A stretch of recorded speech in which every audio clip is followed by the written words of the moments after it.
আজকে তৈরি করব গার্লিক নান।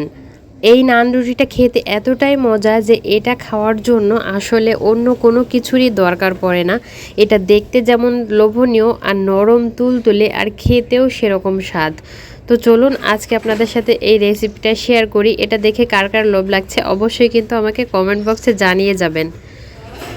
প্রথমে আমি এখানে কুসুম গরম পানি নিয়েছি 1 কাপ। এটা কিন্তু কুসুম গরম পানি, মানে হাত দিয়ে রাখা যায় সেরকম। স্বাদ মতো লবণ আর 1 চামচ চিনি দিয়েছি, 1 চামচ ইস্ট দিয়েছি। এখানে 2 কাপ দিয়েছি আমি ময়দা, 2 চা চামচের মতো হবে গুঁড়া দুধ। সেটা দিয়ে ভালো করে একটু চামচ দিয়ে মাখিয়ে নিচ্ছি। চামচ দিয়ে ভালো করে মাখানোর পরে হাতে 1 চামচের মতো ঘি নিয়েছি। ঘিটা দিয়ে এখন হাত দিয়ে ভালো করে এই ব্যাটারটাকে একটু মাখিয়ে নেব।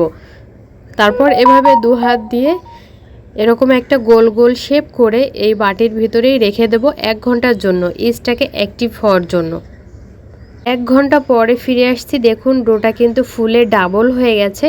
আর আমি একটু দেখিয়ে দিচ্ছি যে আপনাদের নান রুটি তৈরি করার জন্য ঠিক যেরকম ডোয়ের দরকার সেরকম হয়েছে কিনা কি দেখে বুঝবেন। এই দেখুন ভিতরে একটু জালি জালি হয়েছে, আর এরকম হলেই বুঝবেন যে আপনাদের নান রুটি বানানোর জন্য ডো পারফেক্টভাবে তৈরি হয়ে গেছে। আমি যে কয়টা রুটি বানাবো সেই কয়টা অনুযায়ী অল্প অল্প করে এভাবে ভাগ করে নিয়েছি। আপনারা যেরকম সাইজের বানাবেন ঠিক সেরকমভাবে নিলেই হবে। তো নিয়ে এভাবে একটু আলতো হাতে বেলে দিচ্ছি, খুব বেশি চাপাচাপি করে বেলার দরকার নেই। আর যেহেতু গার্লিক নান বানাবো, গার্লিক তো লাগবেই। কিছুটা গার্লিক আমি কুচিয়ে নিয়েছিলাম, সেই কুচানো গার্লিকগুলো উপর থেকে একটু ছড়িয়ে দিচ্ছি, আর অল্প করে একটু ধনিয়া পাতা দিয়ে ভালো করে এটাকে সেট করে দিতে হবে। উপর থেকে একটু বেলুন দিয়ে বেলে নিলেই এটা খুব ভালোভাবে সেট হয়ে যাবে, মানে এর ভিতরে মিশে যাবে, তাহলে ভাজার সময় এটা আর খুলে আসবে না। তো এই যে বেলা হয়ে গেছে আর সুন্দর মতো সেট করে নিয়েছি। আর এখন আমি ভাজতে চলে যাচ্ছি। তাওয়া গরম করে নিয়েছি, তারপরে একটা নান রুটি দিয়ে দিলাম, দিয়ে ঢাকা দিয়ে দিয়েছি।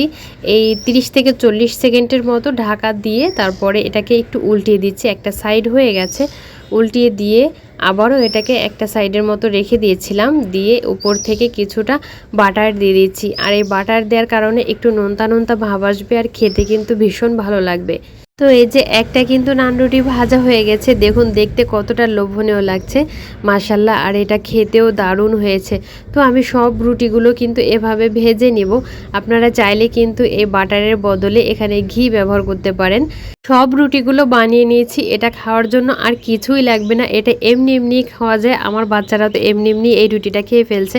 আজকের রেসিপিটি যদি ভালো লেগে থাকে তাহলে অবশ্যই কিন্তু লাইক, শেয়ার আর কমেন্ট করতে ভুলবেন না। আজকের মতো এখানে বিদায় নিচ্ছি। সবাই ভালো থাকবেন। আল্লাহ হাফেজ।